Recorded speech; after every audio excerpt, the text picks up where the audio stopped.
हाय दोस्तों, कैसे हैं आप लोग। Welcome to my channel. My name is Sanjay. फिर से एक नई वीडियो नई जॉब अपडेट के साथ बात करेंगे इस वीडियो में। लेटेस्ट अपडेट टाटा की तरफ से आई हुई अपडेट के बारे में सारी चीज डिस्कस करेंगे वीडियो में। जॉब लोकेशन क्या रहने वाला है, एज लिमिट क्या है, एलिजिबिलिटी क्राइटेरिया क्या है, सैलरी कितनी होगी। तो वीडियो को लास्ट तक जरूर देखें और वीडियो अच्छा लगे तो चैनल को सब्सक्राइब करें और लाइक करें और बेल आइकन को दबाएं, जिससे कि जो भी लेटेस्ट अपडेट आए वो सबसे पहले आपके पास पहुंचे। तो चलिए बिना देर किए हुए स्टार्ट करते हैं। बताते हैं कि ये जो अपडेट आई हुई है वो नाडा की तरफ, नेशनल वाटर डेवलपमेंट एजेंसी, जिसमें जो पोस्ट इन्होंने दे रखी है वो 6 पोस्ट दे रखी है। ने वो पोस्ट बता देते हैं। सबसे पहली जो पोस्ट है वो जूनियर इंजीनियर सिविल की है और दूसरी जो पोस्ट है वो हिंदी ट्रांसलेटर की है। तीसरी जो पोस्ट इन्होंने दे रखी है वो जूनियर अकाउंट ऑफिसर की है। चौथी पोस्ट जो दे रखी है वो अपर डिवीजन क्लर्क की है और पांचवी पोस्ट जो दे रखी है वो स्टेनोग्राफर ग्रेड सेकंड की है और छठवीं पोस्ट लास्ट दे रखी है वो लोअर डिवीजन क्लर्क की है। अब बात कर लेते हैं एजुकेशन क्राइटेरिया क्या रहने वाला है इन पोस्ट के लिए। तो सबसे पहली जो पोस्ट है वो जूनियर इंजीनियर सिविल की है, जिसमें कि डिप्लोमा और डिग्री इन सिविल इंजीनियरिंग दोनों अप्लाई कर सकते हैं, दोनों कैंडिडेट अप्लाई कर सकते हैं। इसमें कोई एक्सपीरियंस नहीं मांगा है इन्होंने। अब बात कर लेते हैं सेकंड पोस्ट जो हिंदी ट्रांसलेटर की है। इसमें master degree in Hindi with English as a compulsory subject होना चाहिए, जो कि मैं इसमें स्क्रीन पे दिखा देता हूँ आपको ये जो एजुकेशन क्राइटेरिया है। और इसमें और भी इन्होंने बताया कि master degree in English with Hindi as a compulsory subject और एक में master degree in English with Hindi as a compulsory subject. और इन्होंने साथ ही दे रखा है कि किसी भी सब्जेक्ट से आपने मास्टर डिग्री कर रखा हो बट हिंदी और इंग्लिश आपके कंपलसरी सिलेक्टिव सब्जेक्ट होने चाहिए। अब बात कर लेते हैं third post junior accounts officer की। इसमें इन्होंने बोला है कि जो डिग्री होनी चाहिए, सीए की डिग्री होनी चाहिए, having experience of 3 years in cash amounts, किसी भी रिकॉग्नाइज्ड ऑर्गेनाइजेशन में और पीएसयू में आपने काम कर रखा हो उसका एक्सपीरियंस चाहिए। जो जूनियर अकाउंट ऑफिसर की पोस्ट है उसमें 3 इयर्स का एक्सपीरियंस कैश हैंडलिंग में होना चाहिए और अकाउंट्स वगैरह संभालने में आपने पीएसयू वगैरह में काम कर रखा हो। अब बात कर लेते हैं जो फोर्थ पोस्ट है अपर डिवीजन क्लर्क की। इसमें जो एजुकेशन क्राइटेरिया मांगा है वो डिग्री किसी भी रिकॉग्नाइज्ड यूनिवर्सिटी से आपके पास डिग्री होनी चाहिए। वो चाहे किसी की वो बीएससी से आपने कर रखा हो, बीटेक कर रखा हो, किसी की भी डिग्री हो, ऐसा कुछ इन्होंने स्पेसिफाइड नहीं कर रखा है कि आप एक कोई स्पेसिफिक डिग्री होनी चाहिए। तो कोई भी ग्रेजुएट इसमें अप्लाई कर सकता है लोअर अपर डिवीजन क्लर्क में। बात करते हैं जो फिफ्थ पोस्ट है स्टेनोग्राफर ग्रेड सेकंड की। इसमें आपको 12th क्लास पास कैंडिडेट चाहिए और साथ ही साथ इन्होंने एक स्किल टेस्ट दे रखा है जिसमें कि टाइपिंग है, एज ए टाइपिंग। तो उसमें 80 वर्ड पर मिनट आपकी स्पीड होना चाहिए, वो भी चाहिए। अब बात करते हैं लोअर डिवीजन क्लर्क की, जिसमें कि 12th class pass candidate apply कर सकते हैं, किसी भी बोर्ड से हो और किसी भी स्ट्रीम से हो, पीसीबी पीसीएम ये मैटर नहीं करता है। साथ ही साथ इसमें भी इन्होंने टाइपिंग मांग रखी है। 35 वर्ड्स इंग्लिश के पर मिनट होने चाहिए और 30 वर्ड्स हिंदी के पर मिनट होने चाहिए।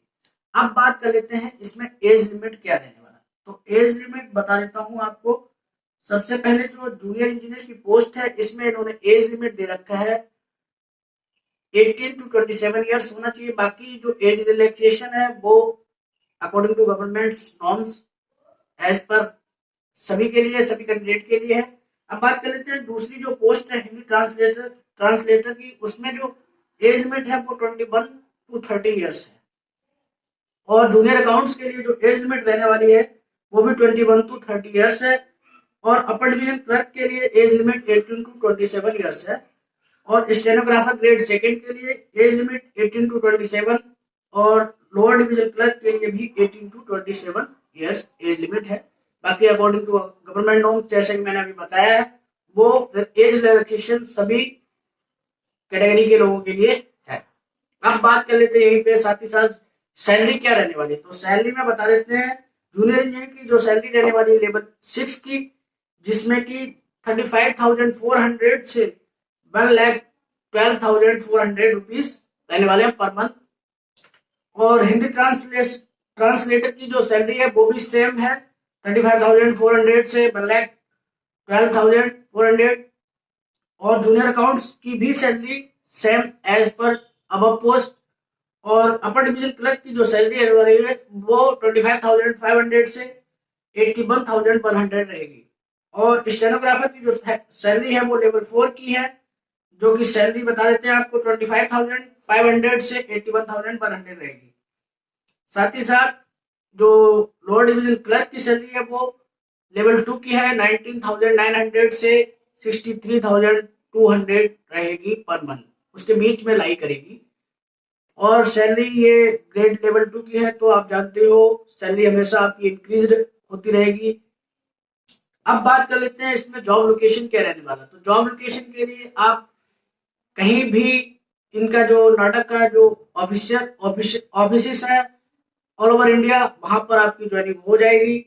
अब बात कर लेते हैं कि इसमें सिलेक्शन कैसे रहेगा, अप्लाई करने का तरीका क्या है। तो अप्लाई आपको ऑफिशियल वेबसाइट पे जाना पड़ेगा नाडा की, वहां से आपको इस फॉर्म को अप्लाई करना है।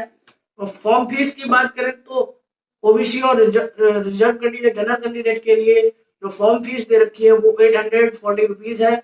और SC/ST, EBS और वुमेन और जो PWD कैंडिडेट के लिए 500 फीस है।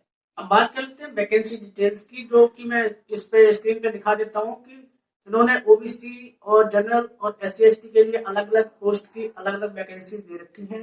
तो सबसे पहले बात कर लेते हैं जूनियर इंजीनियर की, जिसमें की टोटल पोस्ट है 16 और अनरिजर्व के लिए 11 पोस्ट दे रखी है, ओबीसी के लिए 1 दे रखी है और SC के लिए 3 और ST के लिए कोई पोस्ट नहीं है, EWS के लिए 1 पोस्ट है। अब बात कर लेते हैं दूसरी पोस्ट जो हिंदी ट्रांसलेटर की है, उसमें 1 पोस्ट है अनरिजर्व कैटेगरी के लोगों के लिए, जिसमें टोटल पोस्ट 1 ही है। और जूनियर अकाउंट्स में जो पोस्ट दे रखी है, नंबर ऑफ वैकेंसी दे रखी है 4 है, जिसमें 5 वैकेंसी है, अनरिजर्व के लिए 4 और ओबीसी के लिए 1 दे रखी है। अब बात कर लेते हैं अपर डिवीजन क्लर्क में जो वैकेंसी है टोटल 12 है, अनरिजर्व के लिए 7 है और ओबीसी के लिए 3 और SC के लिए 1 और EWS के लिए 1, ST की कोई वैकेंसी नहीं है। स्टेनोग्राफर में बात कर लेते हैं, टोटल वैकेंसी 5 है और अनरिजर्व के लिए 3 है और ST के लिए 1 है और EWS के लिए 1 है। और साथ ही साथ लोअर डिवीजन क्लर्क की बात करें तो 8 वैकेंसी अनरिजर्व में है, 4 वैकेंसी ओबीसी में है, 6 वैकेंसी SC में है और 3 वैकेंसी ST में है, 2 वैकेंसी EWS में। तो सबसे अच्छी वैकेंसी लोअर डिवीजन क्लर्क में दे रखी है, जो कि 23 है। तो टोटल वैकेंसी इस हिसाब से 63 वैकेंसी होगी। ऑफिशियल वेबसाइट में आप अप्लाई करेंगे, साथ ही साथ आपके पास एक वैलिड ईमेल आईडी होना चाहिए जिससे आप रजिस्ट्रेशन करेंगे। तो वो ईमेल आईडी आपका एक्टिव रहना चाहिए जब तक कि आपका रिक्रूटमेंट उधर से रिक्रूटमेंट प्रोसेस कंप्लीट नहीं हुआ, क्योंकि अगर आप शॉर्ट लिस्ट होते हैं तो उसी ईमेल आईडी पे आपको नाडा की तरफ से इंफॉर्मेशन आएगी अबाउट योर शॉर्ट लिस्टिंग। अब बात कर लेते हैं कि इसमें जो लास्ट डेट और ओपनिंग डेट क्या है। तो ये फॉर्म 10/5/2021 से स्टार्ट होगा, यानी आज से स्टार्ट हो गया है। ये आज 10 तारीख है, मैं वीडियो बना रहा हूँ। और ये लास्ट डेट जो इसकी रहने वाली है वो 25/6/2021, 26/6/2021 है। तो जो भी इंटरेस्टेड कैंडिडेट हैं, एलिजिबल हैं इस क्राइटेरिया के, वो इस फॉर्म को अप्लाई करें जाके इसकी ऑफिशियल वेबसाइट पे। बाकी मैं लिंक दे दूंगा आपको डिस्क्रिप्शन में, वहां से भी आप अप्लाई कर सकते हैं। और अपना ध्यान रखिए, घर पे रहिए, बाहर ना जाइए अननेसेसरी, कोरोना बहुत तेजी से फैल रहा है। Thank you.